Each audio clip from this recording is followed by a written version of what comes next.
एक बार फिर हम हाजिर हैं उस वीडियो के साथ जो सोचने पर मजबूर कर देगा। देखिए दिल्ली हिंसा के मास्टरमाइंड की काली दुनिया।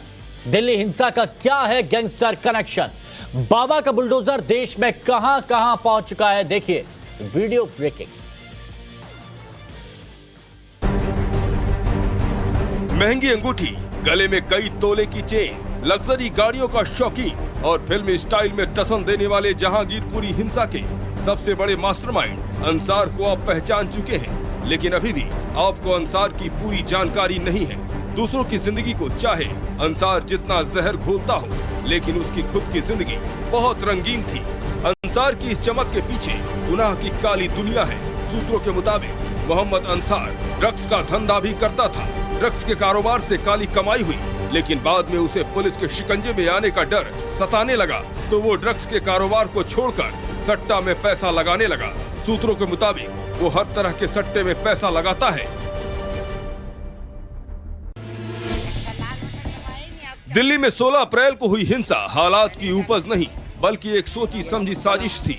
टाइम्स नाउ नव भारत के हाथ लगी एक्सक्लूसिव जानकारी के मुताबिक 20 नामी बदमाश और गैंगस्टर इस हिंसा में शामिल थे, जिन्होंने उपद्रवियों की मदद की। दिल्ली पुलिस की 2 दर्जन से ज्यादा टीम उन गैंगस्टर की तलाश में जुटी है जिन पर हिंसा में शामिल होने का शक है। इसके अलावा अंसार से भी गैंगस्टर कनेक्शन को लेकर सवाल दिल्ली पुलिस करेगी। हिंसा से चंद रोज पहले तिहाड़ जेल से छूटे छटे हुए बदमाशों को भी पुलिस ने रडार पर लिया है। जांच होगी कि कहीं हाल में छूटे गैंगस्टर तो इस हिंसा में शामिल नहीं थे। जहांगीरपुरी में बुलडोजर वाले एमसीडी के एक्शन के खिलाफ याचिका पर सुनवाई करते हुए सुप्रीम कोर्ट ने अभी यथास्थिति बनाए रखने को कहा है।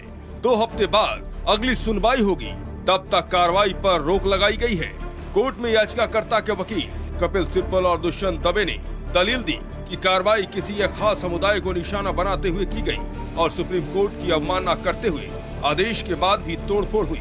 सुप्रीम कोर्ट काफी सख्त रहा है इस चीज पे कि we will take a serious view for this a little letter.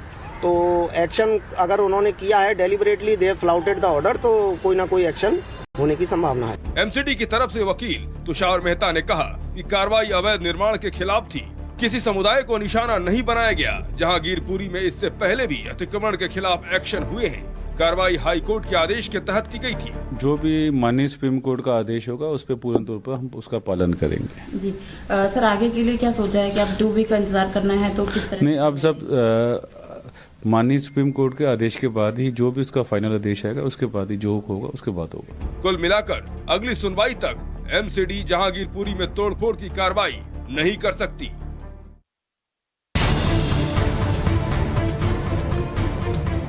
Jahangirpuri में चले एमसीडी के बुलडोजर के बाद सियासी बाजार गर्म है। देश के कोने कोने में जहांगीरपुरी में अवैध कब्जे पर बुलडोजर के रौद्र रूप की चर्चा है। तो बीजेपी को उम्मीद है कि भले ही अभी बुलडोजर का पंजा थम गया हो, लेकिन अवैध कब्जे पर कार्रवाई कोई रोक नहीं सकता। वो सारी इंक्रोचमेंट को हटना चाहिए, क्योंकि सुप्रीम कोर्ट या कोई भी संस्था उसको वैध नहीं कर सकती है। इसलिए 2 हफ्ते तक हम लोग, हमारी एमसीडी वेट करेगी। ये केवल इस वजह से हुआ है क्योंकि हमारे देश के अंदर बेरोजगारी और महंगाई से सबसे ज्यादा अगर पीड़ित है तो गरीब लोग पीड़ित हैं। आज उनका ध्यान भटकाने के लिए आज उनको धर्म के नाम पे बांटने की कोशिश करी जा रही है। बुलडोजर चलने के बाद बार बार लगातार हर सियासी पार्टी मौके पर जाकर सियासत करने में जुटी है और अपना वोट बैंक तलाश रही है, लेकिन सच का सामना करने की हिम्मत कोई नहीं जुटा पा रहा। इस तरीके से ये पूरा जो है रस्सी बांधी हुई है, यहाँ पर जो पैरामिलिट्री फोर्स की कंपनी खड़ी की गई है, उसके अलावा दिल्ली पुलिस के जवान खड़े किए गए, वो इस तरफ जाने की कोशिश कर रहे थे जहाँ पर तोड़फोड़ हुई थी, लेकिन यहाँ पर उनको जाने से रोका गया और उनको वहाँ तक नहीं पहुँचने दिया गया। लेकिन जिन लोगों की दुकानों के साथ नुकसान हुआ है, जैसे ये कोने की दुकान है, जो जूस की दुकान, जो सक्सेना है उनकी दुकान है, और वो कांग्रेस डेलीगेशन से खुद मिलने आए थे। वो अपने पेपर दिखा रहे थे कि हमारे पास पेपर है, उसके बावजूद हमारी दुकान को तोड़ा गया है गैर कानूनी रूप से, और उसके लिए वो उनकी मदद मांग रहे हैं कि हमारी आवाज को आगे रखा जाए और हमें मुआवजा दिलवाया जाए। तो कांग्रेस कांग्रेस डेलीगेशन लोगों से मिलने जा रहा था और कुछ लोग उनसे मिलने के लिए आए थे। हालांकि पुलिस ने उनको सिर्फ कुशल चौक पर रोका हुआ था और आप देख सकते हैं किस तरीके से कुशल चौक पर तमाम पुलिस बल खड़े हैं, बैरिकेड है और यहाँ पे रस्सा बांधा हुआ है। कांग्रेस डेलीगेशन को आगे नहीं जाने दिया गया। जब उनके चक्कर में यहाँ पे भीड़ इकट्ठी होनी शुरू हुई तो दिल्ली पुलिस के खुद आला जो अधिकारी हैं, खुद जो जिले की डीसीपी हैं, उन्होंने अपील की कि यहाँ पर कानून व्यवस्था को बनाया जाए, यहाँ पर लॉ एंड ऑर्डर को ना बिगाड़ा जाए और आपसे हम अपील करते हैं कि आप यहाँ से बाहर की तरफ चले जाएं। जहांगीरपुरी में हिंसा वाली जगह पर भारी सुरक्षा, जगह जगह बैरिकेडिंग। ऐसे हालात इसलिए हैं कि मौके पर शांति बरकरार रहे। ऐसा इसलिए है ताकि शांति व्यवस्था में कोई अड़चन न डाल पाए। लेकिन सियासी गर्मी के बीच सियासतदान अपना वोट बैंक तलाशने के लिए मौके पर लगातार पहुंच रहे हैं। पहले ओवैसी, फिर कांग्रेस के प्रतिनिधि पहुंचे, लेकिन कई लेयर की सुरक्षा के बीच वो आगे नहीं बढ़ पाए। किसी भी हाल में कांग्रेस नेताओं को पीड़ितों से नहीं मिलने दिया गया और शांति व्यवस्था का हवाला देकर उन्हें पुलिस ने वापस भेज दिया। पहले पत्थरबाजी, फिर मौके पर बुलडोजर कांड के बाद भारी शांति के बीच तनाव लगातार बरकरार है। हरियाणा में बुलडोजर का रौद्र रूप। आतंक के खिलाफ कहां चला बुलडोजर? जम्मू कश्मीर के और किस हिस्से में हुआ बुलडोजर कांड? ब्रिटेन के प्रधानमंत्री बोरिस जॉनसन को भी बुलडोजर पसंद है।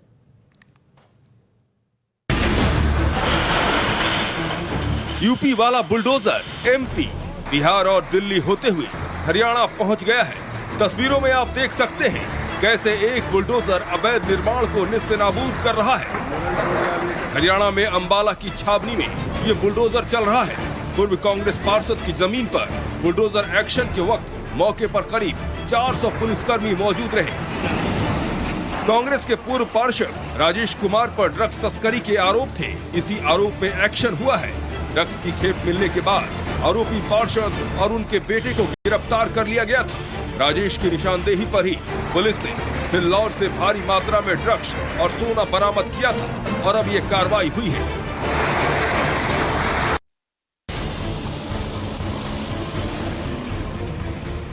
आतंक और आतंकियों पर अब होगा बुलडोजर प्रहार। जहां जहां आतंकी वहां पहुंचेगा बुलडोजर। तस्वीरें जम्मू कश्मीर के बारामूला की है। बुलडोजर आपके सामने है। फर्क सिर्फ ये है कि ये बुलडोजर आम बुलडोजर नहीं बल्कि सेना का बुलडोजर है। आतंकियों के छिपे होने की खबर मिली तो सेना ने अपनी पूरी लश्कर के साथ बुलडोजर को साथ ले लिया। अब इस बुलडोजर से जहां आतंकी छुपे हैं उसे जमींदोज कर दिया जाएगा। दरअसल बारामूला में सेना और आतंकियों के बीच एनकाउंटर हो रहा है। लश्कर के कई आतंकियों के छिपे होने की खबर है। एक आतंकी ढेर हो चुका है तो आगे की कार्रवाई के लिए बुलडोजर का सहारा लिया जा रहा है। ये बाबा का बुलडोजर है जो सिर्फ उत्तर प्रदेश का ही नहीं रहा बल्कि हिंदुस्तान के कोने कोने में इसका खौफ पहुंच चुका है। तस्वीरें जम्मू कश्मीर के अनंतनाग की है जब प्रशासन ने बुलडोजर का रौद्र रूप दिखाया और कोकरनाग मास्टर प्लान का उल्लंघन करने वालों पर कार्रवाई कर दी। माफिया कोकरनाग मास्टर प्लान को दरकिनार करके इमारत खड़ी करने की कोशिश कर रहे थे, लेकिन इसकी भनक जैसे ही अनंतनाग जिला प्रशासन को लगी, एक के बाद एक कई बुलडोजर मौके पर पहुंच गए और सभी अवैध कार्रवाई को जमींदोज कर दिया। देश में बुलडोजर पर छिड़ी जंग के बीच ब्रिटेन के पीएम बोरिस जॉनसन ने गुजरात में हलोल के बुलडोजर प्लांट का दौरा किया। यहाँ भी बोरिस जॉनसन का भारतीय संस्कृति के हिसाब से शानदार स्वागत हुआ।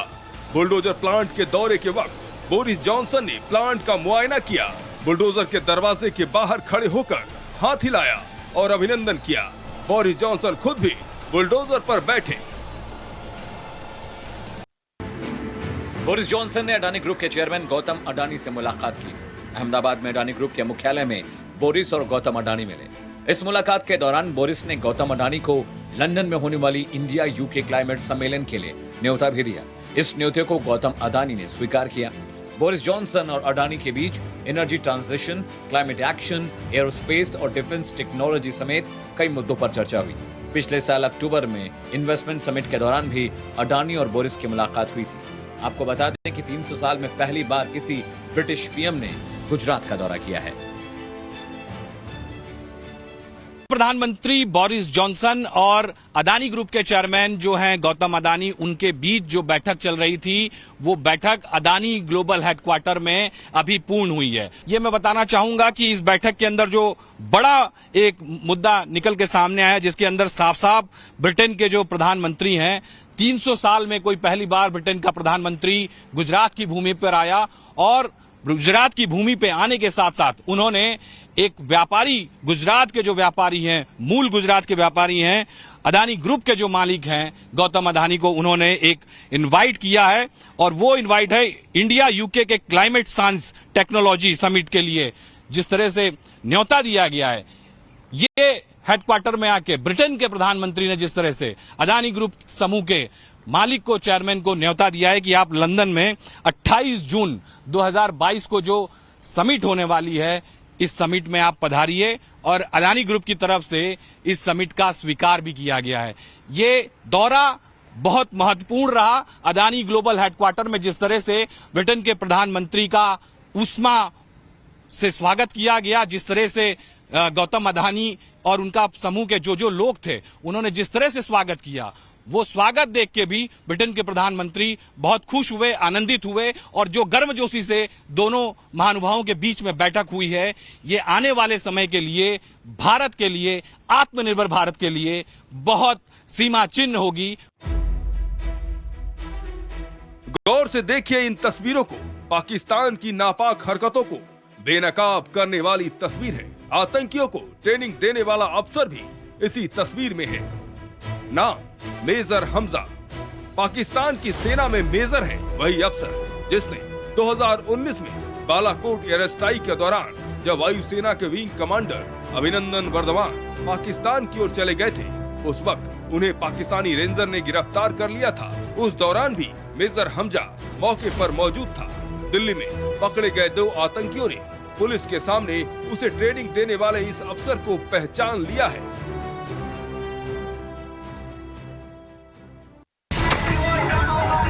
गाने का शोर है, लोग मस्त हैं, हाथों में बंदूकें हैं और हवा में दनादन फायरिंग हो रही है। तस्वीरें कहां की है ये हम आपको बताएं, उससे पहले समारोह में कैसे खुलेआम फायरिंग हो रही है, पहले उसकी तस्वीर देख लीजिए।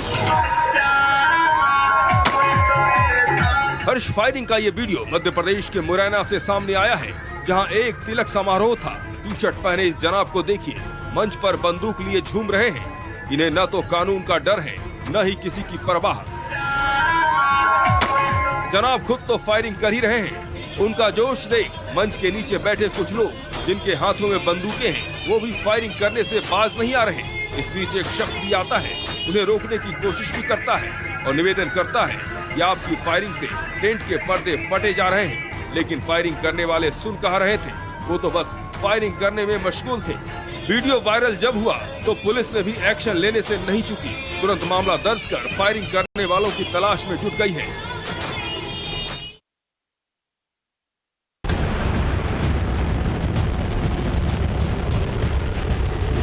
रूस ने नेक्स्ट जनरेशन का इंटरकॉन्टिनेंटल बैलिस्टिक मिसाइल का टेस्ट किया है। ये कितना विध्वंसक है इसी आगे बताएं। इससे पहले आप इस मिसाइल के टेस्टिंग के दौरान जितने एंगल के वीडियो शूट किए गए हैं, पहले उसे देखिए। पहले एंगल का वीडियो ये है जिसमें बहुत क्लोज मिसाइल टेस्ट का वीडियो शूट किया गया।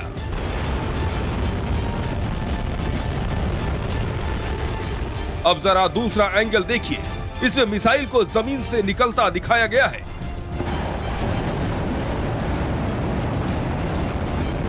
तीसरे एंगल के वीडियो में मिसाइल टेस्ट के दौरान आग के गोले को दिखाया गया है। इसके साथ ही मिसाइल जब लॉन्च होती है, उसी के साथ ढक्कनुमा चीज दूर आकर गिरती है। चौथे एंगल में इस मिसाइल टेस्ट के वीडियो को थोड़े स्लो मोशन में दिखाया गया है, जिसमें मिसाइल लॉन्च होने के बाद ऊपर की तरफ जाते दिखता है। अब आखिरी एंगल देखिए, जिसे थोड़ी दूरी से दिखाया गया है। इस वीडियो में मिसाइल लॉन्च होने से लेकर आसमान की ऊंचाई तक पहुंचने तक दिखाया गया है। अब इस मिसाइल का नाम भी जान लीजिए। रूस ने अपने नेक्स्ट जनरेशन के इस मिसाइल का नाम RS-28 सरमट रखा है। इस मिसाइल की मारक क्षमता 18,000 किलोमीटर है, जबकि ICBM मिसाइलों की मिनिमम रेंज 5,500 किलोमीटर तक है।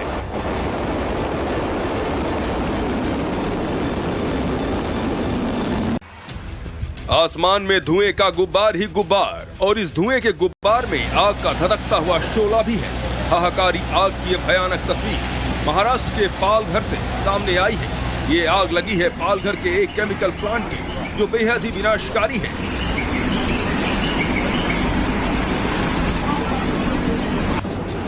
बताया जा रहा है कि पालघर में तारापुर औद्योगिक क्षेत्र के केमिकल प्लांट में जब आग लगी तो जोरदार धमाका हुआ। इसके बाद आग ने पूरे केमिकल प्लांट को अपनी चपेट में ले लिया। आग इतनी भयानक और विध्वंसकारी थी, ये धमाके के साथ आग की लपटों को ऊपर ले जा रही थी। आग कितनी भयानक थी इसका अंदाजा इस बात से भी लगाया जा सकता है कि इसकी लपटें कई किलोमीटर दूर से भी दिखाई दे रही थी। आग ने केमिकल प्लांट को पूरी तरह से स्वाहा कर दिया। बताया जा रहा है कि इस आग में करोड़ों का बड़ा नुकसान हुआ है। आग कैसे लगी अब इसकी पड़ताल की जा रही है। ये रूस का विध्वंसकारी हथियार स्मर्च है। इसी स्मर्च मल्टी लॉन्च रॉकेट सिस्टम से रूस यूक्रेन पर कहर बरपा रहा है। यूक्रेन पर हमले का ये लेटेस्ट वीडियो है। रूस अपने इसी स्मर्च MLRS से दनादन यूक्रेन पर रॉकेट दाग रहा है, जिसकी तस्वीरें खुद रूस की डिफेंस मिनिस्ट्री ने जारी की हैं।